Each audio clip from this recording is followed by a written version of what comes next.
So Bismillah, on this slide, inshallah ta'ala, we are going to be talking about step 2, which is Tawaaf al-Umrah, Tawaaf al-Qudum.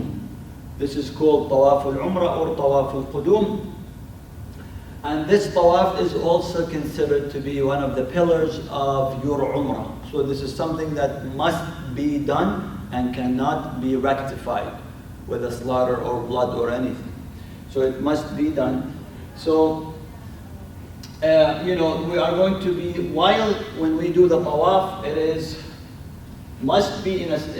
very important to know the following, that Tawaf is considered to be a Salah. It is like Salah, except that you can talk, to make dhikr and to read and to do in a very beneficial talk. That's the exception.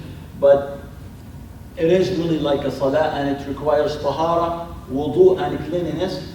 And then one of the other things that needs to be taken into consideration is that you start this Tawaf from the black stone.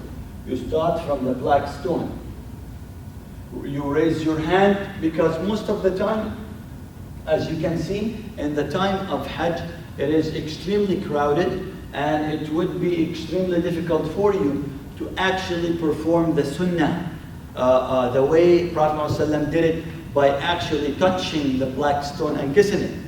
You can do it, but it is extremely difficult, and you have to fight your way into it or to it, and that is not recommended.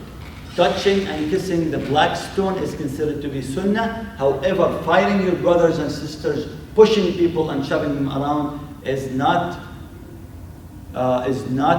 allowed in our deen, and it is haram. So we cannot do haram in order to reach to do Sunnah or to perform a Sunnah.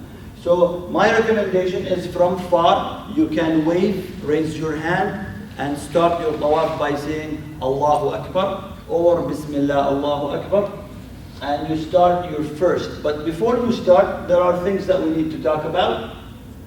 So you start from the black stone, raise hand, face the stone, the black stone, and say Takbir, Allahu Akbar. Then you circle counterclockwise. So you go this way.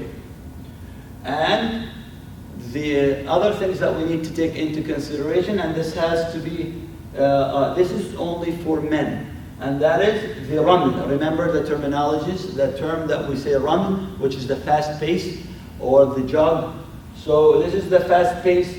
You do it 3 times. That's for men only, not for the sisters. So when you reach to and you are about to start, if you are able, because again it's extremely crowded, but if you're able and you have some space, is for you to go in a faster pace and you jog. And you do this the first 3 rounds, 1, 2, and 3. When you finish 3 and you're about to enter your 4th round, you stop. You walk normally and you stop the jog or the fast pace or the raml. Then the terminology of ittiba', and ittiba' is exposing right shoulder, all 7 circles. That's also again for men, is that when you reach and about to start your first Tawaf and the black stone, when you face the black stone, basically you expose your ihram, and you expose your right shoulder. You put your ihram under your right arm, and you expose your right shoulder. Only throughout the Tawaf. 7 times. You do it with the 7 Tawaf, exposing your right shoulder.